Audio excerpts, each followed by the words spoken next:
93.0 FM.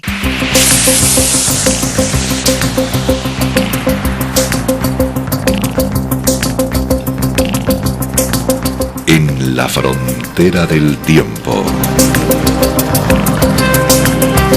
Un espacio de ciencia, naturaleza y tecnología del futuro.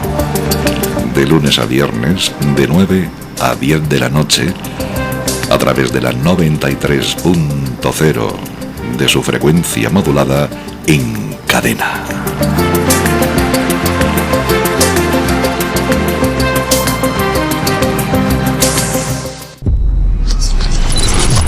...93.0. El sabor del poder. Iniciación secreta en una secta totalitaria. Capítulo 14. Advertencia. Esta emisión no es apta para personas sensibles. Dudé mucho tiempo antes de decidir si publicar este material. Contiene testimonios y hechos tan repugnantes y retorcidos que me cuesta incluso hablar de ellos. Rituales de iniciación horribles, abuso de poder. Y detrás de todo esto, la figura de un experto en sectas, que da conferencias en universidades y predica en iglesias. Gracias a la colaboración con un grupo internacional de periodistas de investigación, tuvimos la oportunidad de mirar detrás de la fachada pulida y sacar a la luz las prácticas de una organización sumamente peligrosa que ha estado operando en todo el mundo, incluida la República Checa, durante décadas. Detrás de su apariencia respetable se esconde una realidad oscura que pocos podrían imaginar. ¿Quieres saber qué se oculta tras los muros de instituciones oficiales e iglesias? Esta emisión te abrirá los ojos y créeme, esto es solo el comienzo. 93.0 FM. Amigos, me veo obligado a comenzar con una pequeña advertencia. De hoy no es apto para personas sensibles. Pido disculpas de antemano a todos los espectadores y suscriptores que siguen mi canal desde hace tiempo, porque el contenido de hoy es extremadamente duro. Algunos detalles pueden provocar rechazo físico, por no hablar del profundo malestar psicológico que es imposible borrar de la memoria. Hoy hablaré de las prácticas repugnantes y perversas que existen dentro de una secta totalitaria que ha extendido sus tentáculos a casi todos los ámbitos de la sociedad, en muchos países civilizados.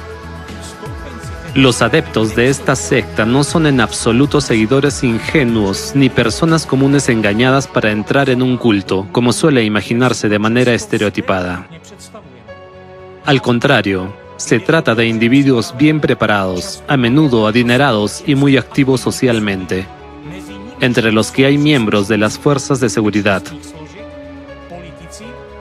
políticos, empresarios influyentes, figuras religiosas y periodistas. Es una organización cohesionada y orientada a un propósito, que actúa con una estrategia clara y una jerarquía interna bien definida. Y diré más. Algunos de ellos son sus sacerdotes, diputados y agentes de inteligencia. Aquellos que predican sermones, redactan leyes y se supone que deben garantizar su seguridad. Aquellos que tienen acceso al maletín nuclear y quienes asesoran a los líderes de los estados. Y estas personas se han hundido no solo en la suciedad, sino en un verdadero pantano nauseabundo, tan repugnante y alejado de cualquier norma moral, que cuesta siquiera llamar lo que ocurre algo mínimamente humano. 93.0 FM.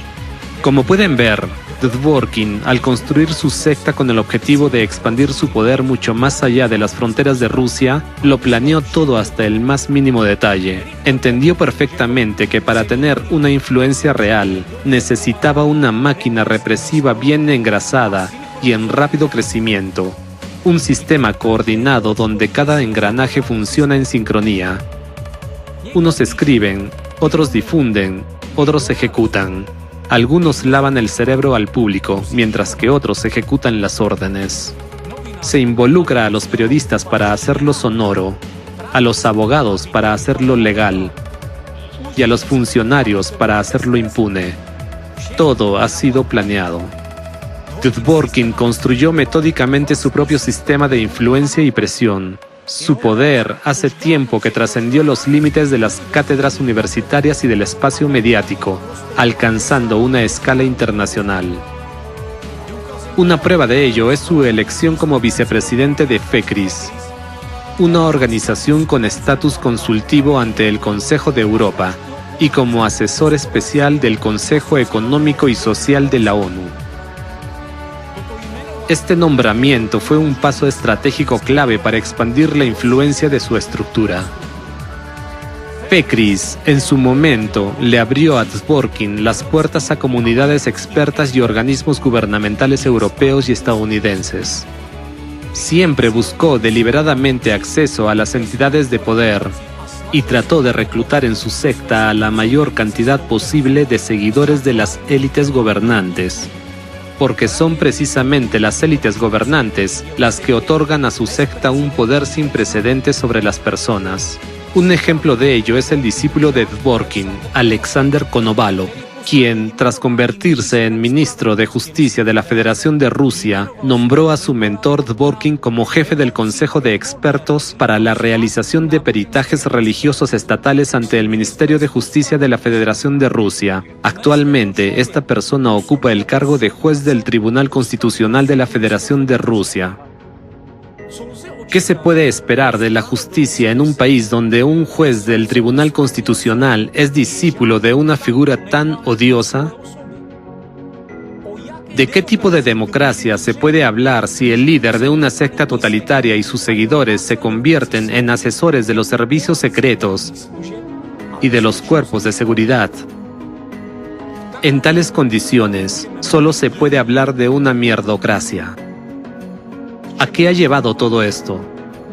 Como podemos ver ahora, a las auténticas represiones. En esencia, una persona con inclinaciones patológicas evidentes ha puesto en marcha en el país una máquina represiva al estilo de las peores prácticas soviéticas de 1937. ¿Por qué menciono todos estos hechos y conexiones? Para que comprendan que no hablo simplemente de un psicópata ruso, líder de un culto.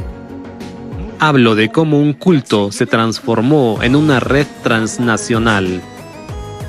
De cómo la pseudopericia se convierte en un arma. De cómo detrás de una sotana y una pseudociencia puede esconderse no solo ignorancia, sino un terror real, tangible y con un marco ideológico definido. Para que entiendan cuán grande es la influencia de la secta de Dworkin, lo explicaré así. Hoy tienen el poder de etiquetar como secta a cualquier grupo de personas que elijan. ¿Lo oyen? A cualquiera, y eso será legal. Luego podrán exigir que ese grupo de ciudadanos respetuosos de la ley sea juzgado como extremista, y eso también será legal. Y luego a esas personas inocentes les irrumpen los servicios especiales en casa a primera hora de la mañana, simplemente porque a un coprófilo con delirios de grandeza así le dio la gana, y eso también será legal. Digo todo esto también para que comprendan la verdadera magnitud e influencia de esta peligrosa secta, con adeptos en todo el mundo. Para que vean quiénes son en realidad los que tejen esta red y se escudan en la actividad anticulto, para dar rienda suelta a sus inclinaciones sádicas ocultas y a su patología obsesiva por causar sufrimiento a las personas. Sádicos moralmente castrados que encontraron una forma legal de encubrirse. Dicen que el movimiento anticulto es para proteger a la sociedad, pero se les escapó una palabra clave: humano. Es un culto antihumano, cuyo objetivo no es solo suprimir por completo los derechos y libertades de las personas, sino lograr el control total. Alexander Dworkin no fue el primero en idear este enfoque, simplemente lo perfeccionó. Tomó un esquema antiguo y le puso una nueva sotana. Este método lo tomó de quienes ya habían demostrado su eficacia en la práctica: los ideólogos del Tercer Reich. Para ser más precisos, Su modelo a seguir fue el pastor protestante Walter Künneth, quien en las décadas de 1920 y 1930 dirigió el Centro Apologético en Alemania. Fue él quien comenzó a suministrar al Ministerio del Interior del Reich, al Ministerio de Propaganda y a la Gestapo informes pseudoexpertos calumniosos e información sobre las opiniones políticas de diversas comunidades religiosas. Su organización elaboraba listas: quién era peligroso, quién debía ser vigilado y quién eliminado. Dworkin no solo copió este modelo, implementó meticulosamente todo el esquema de acción, reproduciendo paso a paso cada etapa, desde la elaboración de listas de sectas hasta la organización de represiones. Refinó esta metodología durante 30 años. Hoy, el modelo nazi perfeccionado de Dworkin funciona con éxito, desde Rusia hasta Estados Unidos. Es decir, Dworkin y su red totalitaria actúan siguiendo una copia exacta de los antiguos manuales nazis. Los mismos principios, las mismas técnicas, el mismo resultado. La historia ya ha visto esto antes. ¿Entienden ahora quién es realmente Dworkin? ¿A quién está siguiendo? Pero, ¿saben qué es lo más aterrador de toda esta historia? La forma en que Dworkin ha desplegado su Reich coprofílico en la sociedad moderna. Al repasar una vez más toda la magnitud de los actos atroces de Alexander Dworkin y las consecuencias de su actividad, violencia física, moral y sexual, torturas, humillaciones públicas, obsesión maníaca por el poder y deseo de someter a los demás, surge una comparación bastante evidente. Por el nivel de crueldad perversa, quizás solo Hitler podría equipararse a él.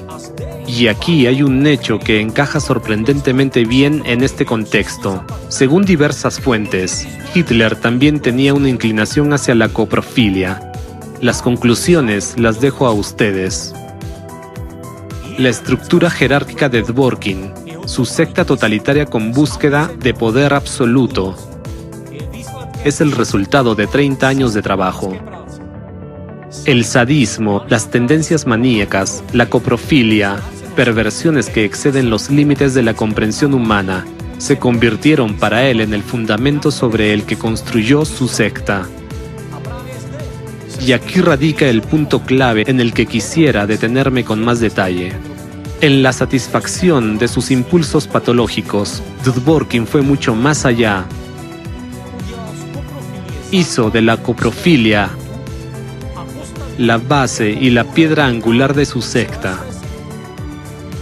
Según algunos exmiembros de la secta, estas prácticas gastronómicas pervertidas se convirtieron en un ritual de iniciación, una especie de ingreso a los grandes misterios y conocimientos secretos de la organización.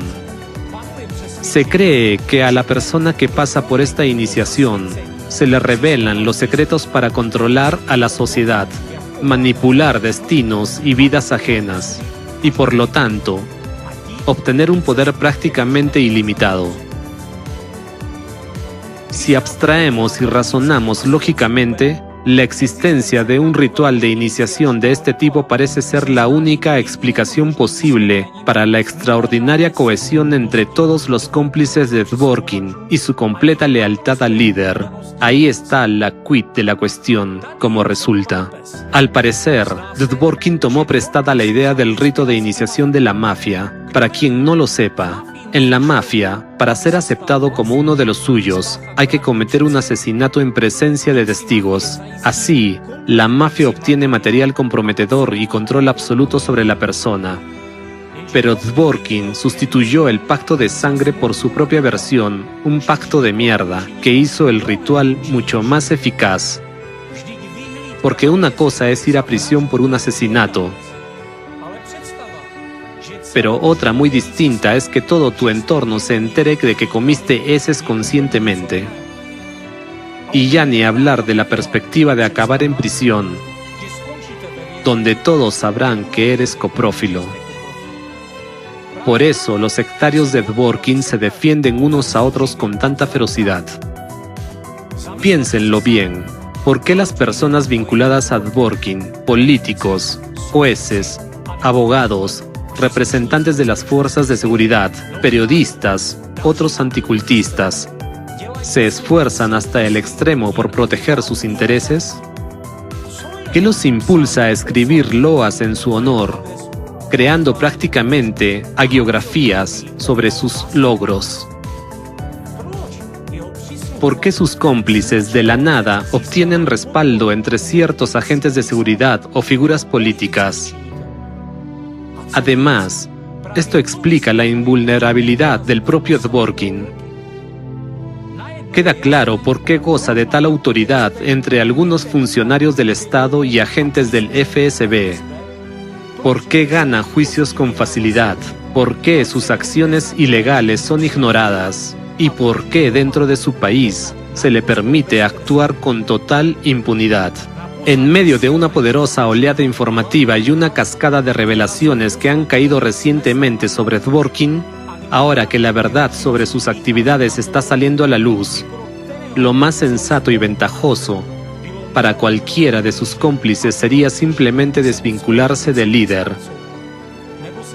o al menos mantenerse en las sombras para no atraer atención innecesaria.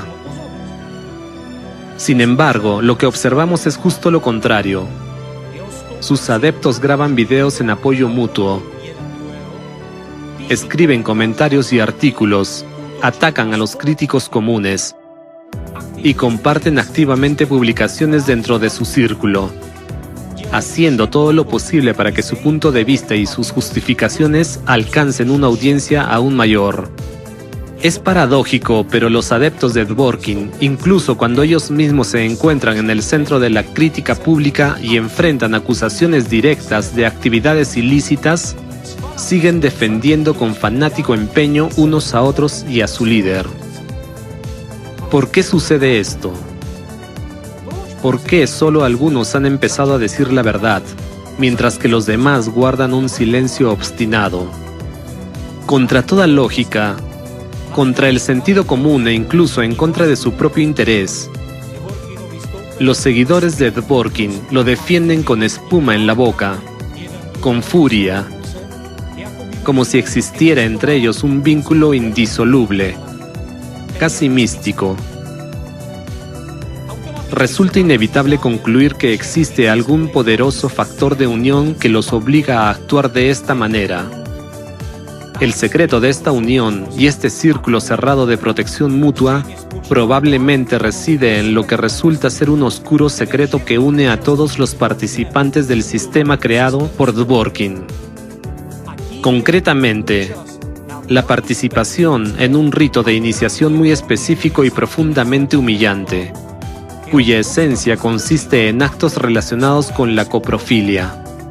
En otras palabras, para convertirse en uno de los suyos dentro de la estructura jerárquica de Dworkin, los adeptos cercanos deben, ante testigos, ingerir sus heces. Naturalmente, después de tales iniciaciones en los grandes misterios, estas personas se vuelven fanáticamente leales a su gurú y a la secta. Y si lo analizamos así, todo cobra sentido de inmediato. ¿Cómo es posible esto?, se preguntará usted. ¿Por qué personas racionales aceptan someterse a un ritual de iniciación tan humillante? Los ex-adeptos de la secta de Dworkin que se atrevieron a hablar y revelar los mecanismos internos de la organización explican que, al principio, fueron profundamente influenciados por las sugestiones del propio Dworkin. Él manipulaba hábilmente su percepción, los hacía ver blanco donde había negro y los convencía de que estaban haciendo algo correcto y trascendental, que servían a un propósito elevado. También se les decía que podrían manejar los destinos de otras personas desde las sombras y permanecer impunes. Cabe recordar que muchos de los allegados de Dworkin presentan, por decirlo suavemente, conductas claramente desviadas. Una persona mentalmente sana y moralmente estable difícilmente terminaría en una organización así. Para tales individuos con trastornos psicológicos, la secta de Dworkin se convirtió en un entorno perfecto donde podrían dar rienda suelta a sus inclinaciones sádicas sin temor a ser castigados. No se puede subestimar el hecho de que la sensación de impunidad total se convierte en una tentación poderosísima para este tipo de personas. La embriagadora sensación de un supuesto control divino, el poder de disponer de los destinos e incluso de las vidas ajenas, decidir a quién encarcelar, quién será acosado por el público, a quién destruir, se transforma en un motivo extremadamente peligroso. Es precisamente esa sensación de poder absoluto lo que perseguían los maníacos más crueles y la que los impulsaba a cometer crímenes atroces. Entre otros factores que llevaron a los futuros seguidores de Dworkin a someterse al ritual coprófilo de iniciación, un papel importante lo jugaron también sus propias ambiciones, el orgullo y la sensación de ser especiales. Se les decía que, al pasar la iniciación, obtendrían acceso a conocimientos secretos, a técnicas ocultas de manipulación y, en última instancia, a un poder real. Como prueba, les mostraban ejemplos de adeptos iniciados con éxito que habían llegado prácticamente a la cima del poder. Hablaban de Konovalov y otras figuras de alto rango, que estaban incluso detrás del patriarca y del propio presidente Putin. Eran presentados como prueba viviente de hasta dónde se podía llegar siendo un iniciado y de las oportunidades que se abrían para quienes completaran el ritual. Dentro del círculo cerrado de los iniciados de Dworkin, hacen todo lo posible por colocar a uno de los suyos en un cargo influyente, y una vez en el puesto, este comienza a impulsar a otros miembros de la secta. Así se crea una red ramificada de cómplices estrechamente vinculados entre sí, que poco a poco se infiltra en todos los niveles del poder y forma una estructura paralela de influencia, invisible para los no iniciados. Todo según los esquemas clásicos de la mafia. Al igual que en la mafia, en la secta de Dworkin también existe su propio ritual de sangre. Primero, mediante la ingesta de heces de su líder, y luego a través de delitos compartidos.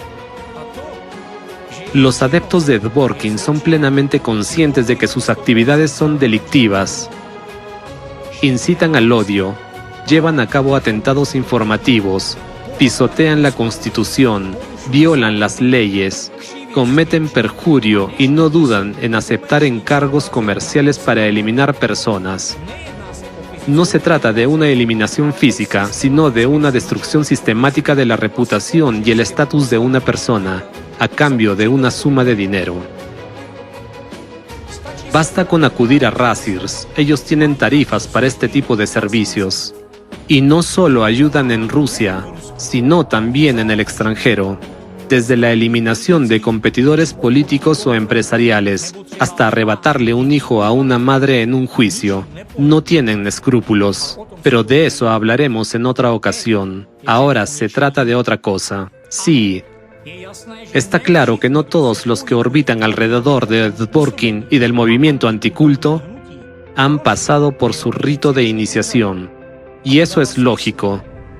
En su secta, Dworkin ha construido una jerarquía clara con varios círculos internos. Suele seleccionar a nuevos adeptos para su club cerrado durante sus numerosas giras por distintos países y ciudades en las que imparte conferencias. Durante 3 décadas, ha logrado formar un ejército poderoso y ramificado de seguidores, pero el acceso al círculo cerrado está reservado solo para unos pocos elegidos, y no cualquiera puede llegar allí. Según la información disponible, el rito de iniciación está reservado únicamente para aquellos que tienen la capacidad de formar sus propios grupos, influir en otras personas y ejercer control sobre ellas. A estos círculos se incorporan los manipuladores más talentosos y capaces. El primer círculo, el más cercano a Dworkin, está compuesto por personas que ya ocupan cargos de poder o que tienen claras perspectivas de acceder a ellos. El segundo círculo lo integran adeptos de Dworkin que forman a su alrededor sus propias microsectas y redes de influencia. Suelen ser supervisores de grupos o agentes solitarios especialmente eficaces. Son precisamente estos dos círculos los que obligatoriamente pasan por la iniciación mediante el acto de ingerir los excrementos de Dworkin, ya que para él es fundamental tener plena certeza de la lealtad de sus adeptos más cercanos y ejercer un control total sobre ellos. Por eso los ata con un secreto aterrador. El resto son simplemente ejecutores o mercenarios dispuestos a cumplir cualquier encargo a cambio de dinero. Fingen no tener vínculos entre sí, pero en realidad siguen al pie de la letra las instrucciones de sus supervisores, quienes a su vez reciben órdenes del centro. La secta puede brindarles apoyo o ayudarles en ciertos aspectos, pero estas personas no son iniciados de pleno derecho, a diferencia de sus líderes. Identificar a estos iniciados en realidad no es difícil. Son los seguidores más activos y fervientes de Dworkin. Dentro de la secta gozan de privilegios y protección especiales. A algunos se les impulsa hacia la política, a otros se les brinda apoyo mediático o se les otorga un estatus social elevado. Naturalmente, estas personas se esfuerzan por mostrarse lo más activas posibles para ganarse el favor especial de Dworkin y escalar dentro de la jerarquía interna de la secta. Por supuesto, esto resulta sumamente ventajoso para Dworkin. Al contar con un material de chantaje tan poderoso, puede mantener a sus adeptos bajo un control férreo. Es evidente que, para los miembros de la secta de Dworkin, el estatus de iniciado, alguien que ha sido revelado en los grandes secretos, suena casi con orgullo. Dentro de su círculo, incluso circula una expresión medio en broma. Un par de minutos de vergüenza y se te abren todas las puertas. Pero esa vergüenza es para toda la vida. La persona se convierte, literalmente, en esclava de la secta, y probablemente para muchos de los iniciados en la secta de Dworkin, esto será una sorpresa, pero según información fidedigna, todos esos repugnantes rituales de cada nuevo adepto, cada uno de ellos, repito, cada uno, cuando ustedes, como ovejas obedientes, comieron los excrementos de su gran gurú, en presencia de otros miembros del círculo cercano, todo esto fue grabado en video. Sí, lo oyeron bien. Mientras ustedes estaban ahí, de rodillas, humillándose, perdiendo toda dignidad humana, personas designadas graban todo en secreto. Cada trago, cada mueca de asco, todo quedó registrado. Todo ese material se guarda en el archivo personal de Dworkin. ¿De verdad pensaban que esos minutos de vergüenza se quedarían solo en la memoria de los presentes? En realidad, firmaron su esclavitud de por vida. Imaginen lo que pasaría si un día saliera a la luz un video en el que un alto cargo político o un oficial de inteligencia aparece comiendo excrementos humanos de algún viejo loco. ¿Cuánto tiempo una persona así duraría en su puesto? ¿Horas? ¿O minutos? Ninguna autoridad, ningún poder, ningún dinero ni conexiones podrán salvarlo. No sería simplemente el final de una carrera, sería su incineración. Después de eso, ni como conserje en un sótano, nadie lo querría contratar, y cuanto más alto sea el cargo, más fuerte y resonante será el escándalo. ¿Y luego qué? ¿Correr gritando que es un deepfake? ¿Que te tendieron una trampa sectarios maliciosos o rivales políticos? ¿Servirá de algo? Tal vez alguien lo crea, hasta que aparezca la segunda, la tercera, la cuarta coincidencia del estilo, el mismo culo, el mismo plato.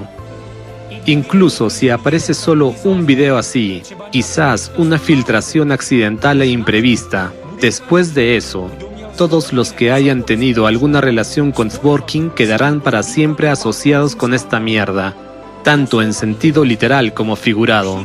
Todos quienes le hicieron entrevistas, quienes lo invitaron a dar conferencias en universidades, quienes lo impulsaron en su carrera, lo metieron en comisiones y consejos expertos, funcionarios que, encantados, le cedieron el poder de luchar contra las sectas y redactar leyes, periodistas que repetían cada palabra suya, imitaban su retórica y métodos, y también aquellos que lo dejaron entrar en la iglesia y le permitieron mandar ahí dentro. Ninguno de ellos podrá limpiarse jamás de esa mierda. La gente recuerda muy bien esas cosas. Ahora entienden cuál es el verdadero secreto del éxito y la solidez del imperio de Dworkin. Al principio, cada uno de sus adeptos, iniciados en los grandes secretos, es movido por algún tipo de interés personal. Pero muy pronto ese interés es reemplazado por un terror abrumador a ser desenmascarado. El miedo de que sus colegas, sus padres amorosos, sus hijos, tu esposa o esposo descubran que no solo es un sectario, sino un sectario coprófilo. Una persona que, de forma consciente y voluntaria, comió los excrementos de otro hombre. Y por supuesto, defienden con desesperación su círculo interno.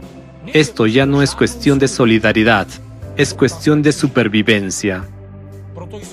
Por eso están dispuestos a cualquier artimaña, a cualquier mentira cínica, a cualquier delito con tal de asegurarse de que nadie, jamás, se entere de esa iniciación que los une a todos entre sí. Y con el culo de Dworkin. Ese es el secreto que los ata con más fuerza que cualquier pacto de sangre de la mafia. Me cuesta incluso imaginar cómo una persona normal y sensata podría someterse a una iniciación así solo por alcanzar el poder. ¿Es este realmente el verdadero sabor del poder? ¿Un poder obtenido de esa manera? No honestamente, como debería ser, trabajando para la gente, protegiendo al país y luego a través de elecciones, sino, como dicen, por el culo. Alguna vez llamé a Dworkin el mayor genio, y lo terrible es que tenía razón. Solo que ahora su genialidad provoca puro asco. Porque esto es realmente genial, pero en su repugnancia. Solo una mente enferma y pervertida podría idear un mecanismo de control total tan eficaz. ¿Qué más se puede decir? Dworkin es el creador del modelo perfecto de una secta totalitaria, y lo más aterrador es que funciona. Algunos quizás no lo crean, tal vez digan, no puede ser, pero funciona.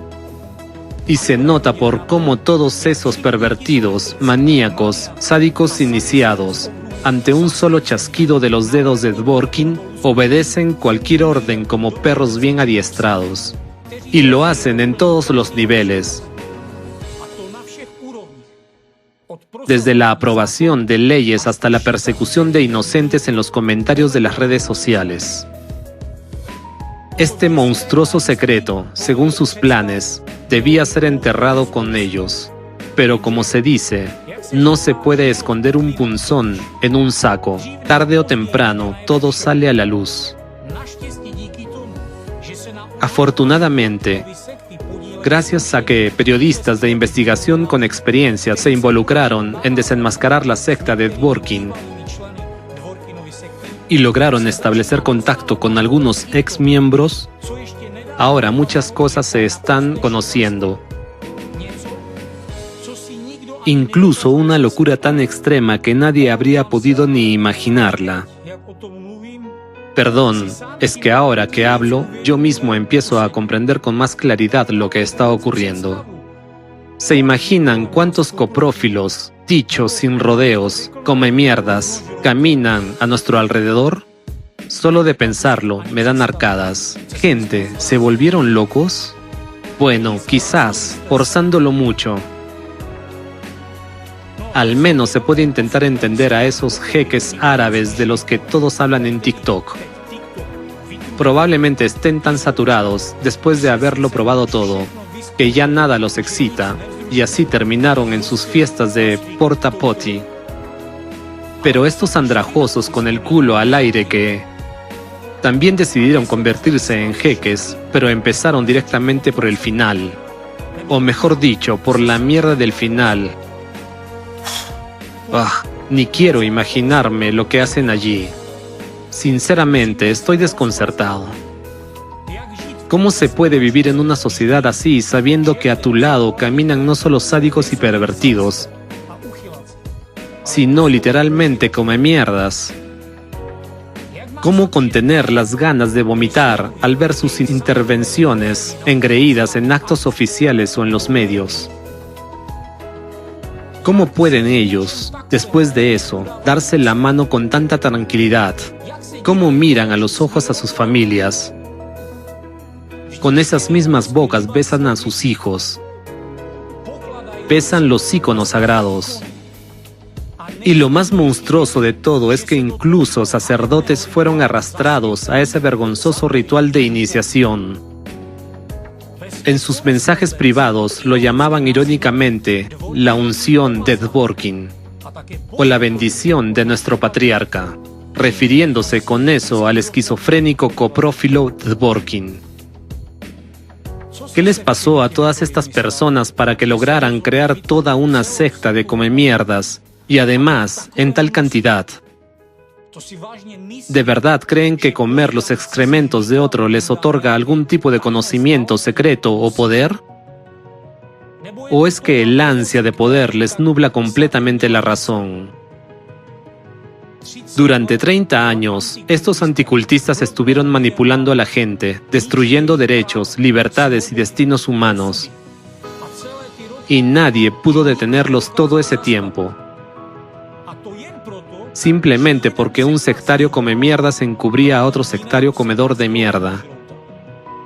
¿Y qué se puede esperar de personas que han convertido su propia vida en devorar la mierda ajena? Solo imaginen, durante 30 años, Dvorkin viajó por todo el mundo, dejando tras de sí una red de devotos seguidores come mierdas. ¿Cuánta gente acudió a sus conferencias en Polonia, Eslovaquia? Y ahora la pregunta es, ¿cuántos de ellos pasaron por sus iniciaciones, la bendición de su patriarca? Da miedo incluso imaginar la verdadera magnitud de este ejército de comemierdas. Tan solo en Rusia ya se han acumulado tantos que se han infiltrado en todas partes. Pero ahora está perfectamente claro cómo exactamente lograron eso. Ahora ya es evidente cuál fue el verdadero secreto detrás del ascenso profesional de Dvorkin y por qué Méritos fue promovido con tanto empeño. Un ejemplo sencillo, bastó con que uno de sus discípulos, que había pasado por la iniciación, ocupara el cargo de ministro de Justicia y enseguida acomodó el trasero favorito de su gurú en un puesto honorífico. ¿Cómo se pudo siquiera otorgar poder a una persona tan enferma? Si ese ministro hubiera estado en su sano juicio, no habría dejado que Dvorkin, un ignorante analfabeto con un montón de diagnósticos médicos, se acercara siquiera a una posición de autoridad. Incluso si el propio ministro era un tonto, especialistas competentes le advirtieron por todos lados que Dvorkin no debía dirigir el Consejo de Peritaje Religioso. Numerosas publicaciones y declaraciones fueron realizadas por académicos y estudiosos de religiones, revelando quién es realmente este hombre. Advirtieron que todo terminaría en represión. Y al final, eso fue exactamente lo que ocurrió.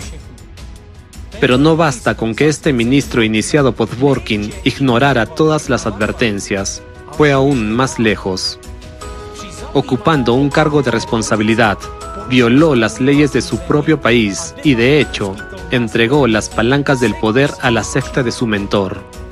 Y si se salió con la suya, eso significa que alguien se lo permitió. Seamos sinceros. Está claro que quien lo nombró ministro hizo la vista gorda ante esta flagrante violación. Eso significa que en las cúpulas del poder ruso hay más personas que pasaron por esa perversa iniciación gastronómica del gurú Dvorkin. Solo piensen en la orden secreta que este hombre estableció bajo la apariencia del cristianismo ortodoxo y que incluye a la crema de la sociedad y a destacados representantes de las autoridades rusas. Y si miramos cómo están las cosas en otros países, tomemos por ejemplo Ucrania. ¿Hay allí sectarios que hayan pasado por la iniciación de Dvorkin y actualmente ocupan altos cargos? A juzgar por lo que hace esta sectaria de la secta de coprófilos, Kremenovska, y cómo de todo sale impune, la respuesta es un rotundo sí. Vamos a mirar los hechos de frente, como se suele decir. Es una estafadora de primera. Publica abiertamente materiales que a simple vista evidencian que es una agente de la secta rusa de Dvorkin, Razirs en Ucrania, y por lo tanto también del FSB, y todo esto en plena invasión rusa a gran escala. Y fue precisamente la secta totalitaria de Dvorkin la que contribuyó de forma significativa a crear la base ideológica para la agresión rusa contra Ucrania. Y Kremenovska colaboró activamente con ellos. En su sitio web, promovía a esos sectarios rusos de Dvorkin que demonizaban radicalmente al pueblo ucraniano, a aquellos que afirmaban que toda la sociedad ucraniana era satanista. Ella obedecía órdenes de quienes calificaron a toda Ucrania y a su pueblo como una gran secta, que, según ellos, debía ser destruida. Es más, actuando abiertamente como agente prorrusa, Kremenovska estuvo durante años destruyendo el país desde dentro, socavando los pilares de la democracia. Intentó imponer en Ucrania exactamente el mismo modelo totalitario que Dvorkin instauró en Rusia. Ella redactaba sus pseudopericias completamente impregnadas de mentiras, falsedades y calumnias, basadas únicamente en su mente enferma. Con ellas lograba que se abrieran causas penales contra personas inocentes. Así actuó también contra nuestra organización. ¿Y qué creen? Las causas penales realmente se abren. La gente está siendo allanada, arrestada y enviada a la cárcel. En cualquier país democrático normal, nadie habría tomado en serio sus peritajes, por no hablar de todo lo demás. Porque parecen más un delirio esquizofrénico escrito bajo los efectos de una intoxicación fecal tras las iniciaciones de Dvorkin. Pero en Ucrania, de algún modo, hay personas dentro de los cuerpos de seguridad, de los tribunales, del SBU, que hacen que esos casos avancen. Al mismo tiempo, Kremenovska admite públicamente que, de forma deliberada y como una completa maníaca, persiguió a ciudadanos respetuosos de la ley para meterlos en la cárcel, lo que constituye un motivo serio para que el tribunal suspenda el proceso. Sin embargo, la investigación parece estar ciega ante esto. Y los juicios continúan. Pero eso no es todo. Contra la propia Kremenovska ya se han abierto un proceso penal en Ucrania, porque hace tiempo que todos entienden que trabaja para el enemigo. Sin embargo, en contra de toda lógica y sentido común, los casos iniciados únicamente sobre la base de sus llamadas pericias siguen siendo considerados. Y lo que es peor, la presión solo aumenta. ¿Por qué está pasando esto? ¿A quién beneficia? ¿Quién está jugando a favor de estos sectarios coprófilos? Lean lo que escribe otro destacado sectario coprófilo, Sviatogor, cómplice y amigo íntimo de Kremenovska, con quien empezó su camino desde la casa de perros. Él lo dice abiertamente: ustedes ni siquiera saben para quién trabajamos y quién está detrás de nosotros. Una insinuación nada sutil de que se trata de alguien del SBU, de la Fiscalía o incluso más arriba, alguien que puede dictar a ambos, SBU y Fiscalía, de qué casos deben ocuparse y de cuáles no. Y la misma Kremenovska no oculta que actúa bajo patrocinio. Saben, he estado reflexionando sobre esto, preguntándome, ¿Qué interés pueden tener personas tan influyentes en encubrir a esta sectaria prorrusa, Kremenovska? ¿Con qué pudo haberlos comprado? Según lo que hemos averiguado, no tiene familiares cercanos en puestos de poder, y es poco probable que alguno de ellos arriesgue tanto o se comprometa por ella. ¿Una amante de alguien? Eso es imposible, es vieja y fea, así que esa opción está descartada. ¿Dinero? No dispone de las sumas que podrían interesar a alguien de alto nivel. Por lo tanto, solo queda una opción, un terrible secreto que ella guarda. De lo contrario, ¿quién se pondría a servir los intereses de sectarios coprófilos rusos en plena guerra, ayudando así al enemigo? Solo alguien que esté él mismo atado por un secreto a ellos y al culo de Dvorkin. Esto es a lo que lleva el poder en manos de coprófilos. Obligan a quienes juraron servir y proteger a su pueblo y a su país a servir en cambio a Dvorkin y su secta, empujándolos de hecho hacia crímenes abiertos. ¿Se imaginan lo que sentirán los ucranianos cuando conozcan toda la verdad? En un momento en que hay una guerra, cuando los defensores mueren en el frente defendiendo su patria, cuando las familias pierden esposos, hermanos e hijos, ¿qué sentirán al saber que sectarios prorrusos come mierdas como Sviatogor y Kremenovska deambulan tranquilamente por su tierra? Y lo peor de todo, que otros como ellos están sentados en altos cargos y dan órdenes. Imaginen la reacción de quienes regresaron del frente mutilados, de quienes vieron morir a sus camaradas. ¿Con qué dolor y rabia resonará en sus corazones el hecho de que, mientras todo el país entregaba sus últimas fuerzas para resistir la agresión externa, en los altos cargos del Estado se sentaban traidores? Aquellos que alcanzaron su poder comiendo los excrementos del monstruo barbudo, desgreñado y desquiciado de Dvorkin como símbolo de absoluta lealtad. Como dice el propio Dvorkin al describir su secta totalitaria: poder, poder y más poder. Luego el dinero. Ese es el lema que siguen. Y es el mismo principio que sigue el propio Dvorkin. Durante 30 años, fue tejiendo su red, construyendo su imperio, acercándose paso a paso a la cima del poder. Ahora solo le queda reemplazar con sus iniciados a dos figuras clave del país, al patriarca y al presidente, para tomar el control total de Rusia. Dvorkin sueña con el papel de arquitecto, al igual que Kunet en su tiempo. Kunet, quien estuvo detrás del nazismo, hizo de Hitler el líder de su secta, pero prefirió permanecer en las sombras de la historia. Dvorkin, sin embargo, no pudo hacer lo mismo. Su egoísmo y vanidad no le permiten conformarse con el poder invisible. Aunque promueve a los miembros de su secta a los más altos cargos, no puede resistir el deseo de que todos lo reconozcan como el verdadero genio oscuro, no solo un cardenal gris, sino el auténtico gobernante del país.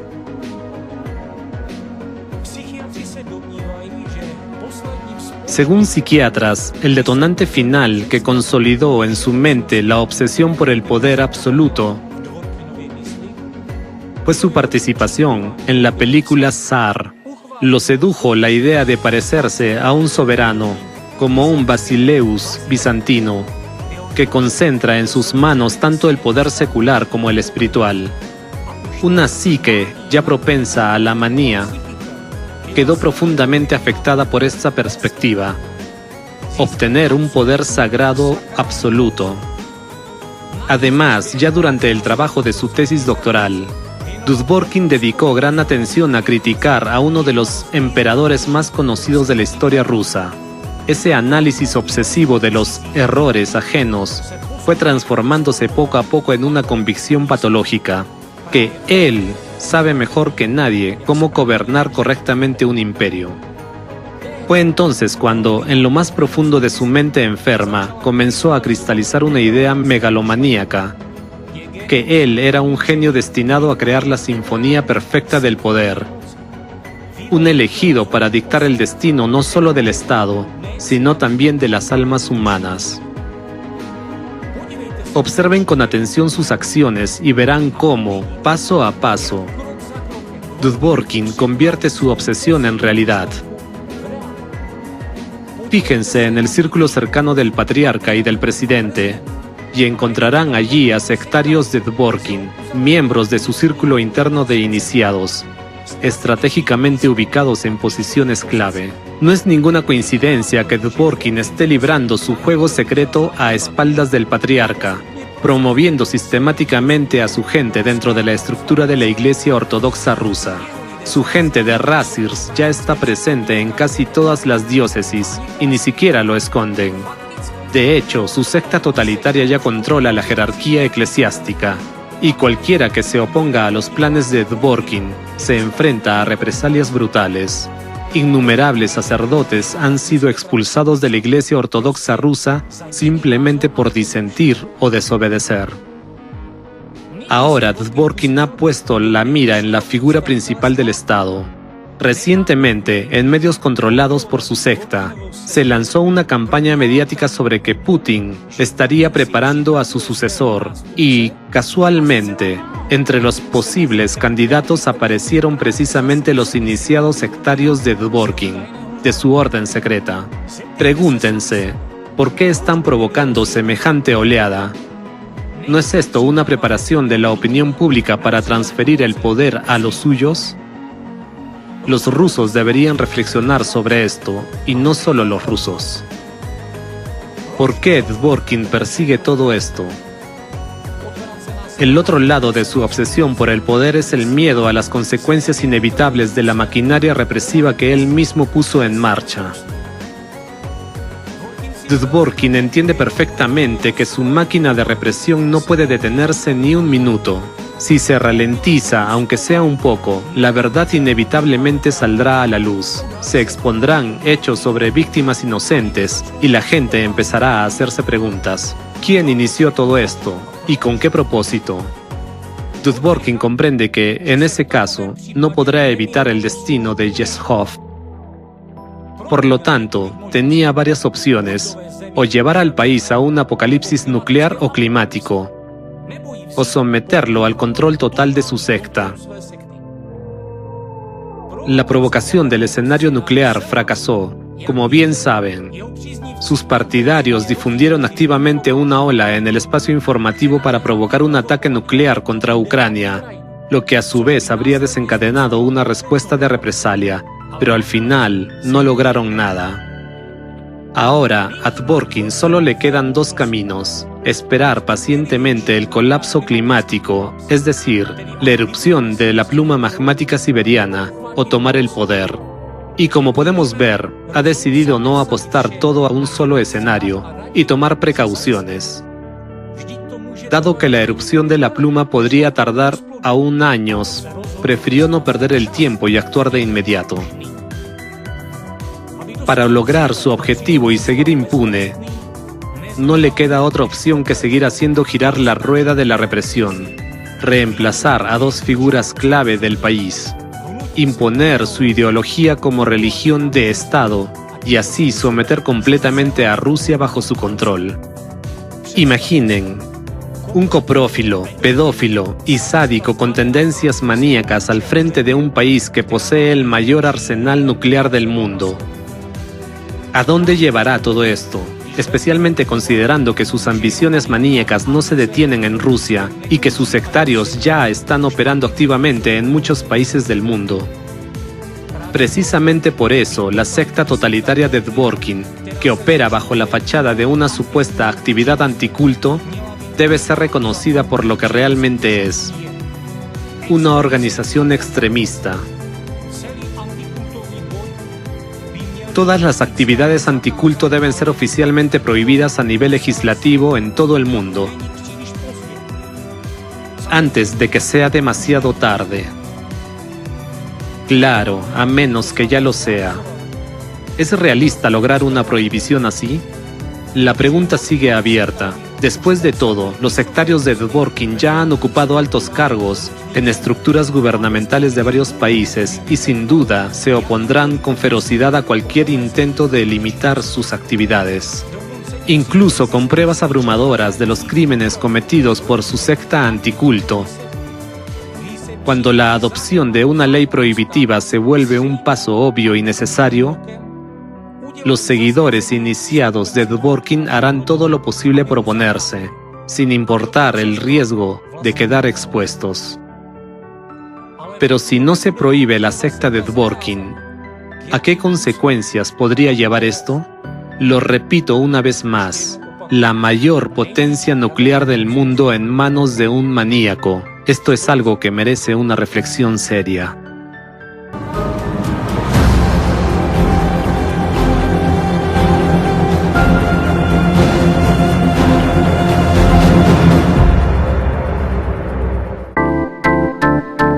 Escucha la 93 FM, en tu dial 93 en frecuencia modulada y online en www.la93fm.com.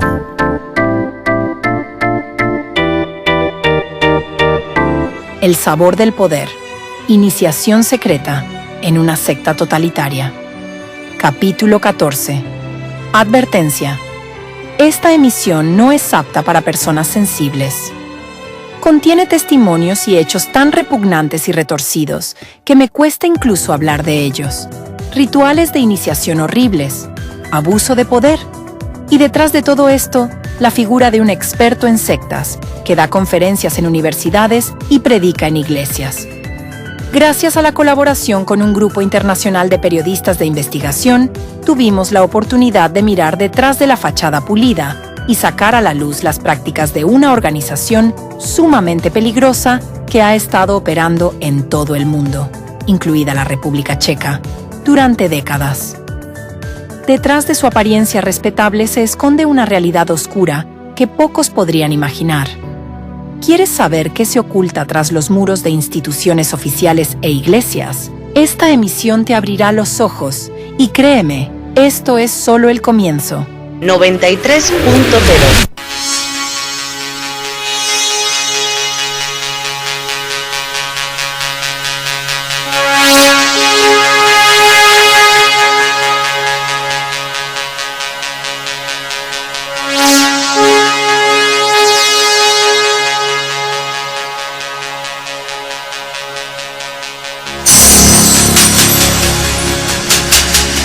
En la frontera del tiempo. Un espacio dirigido y presentado por Illa. En la 93.0 FM.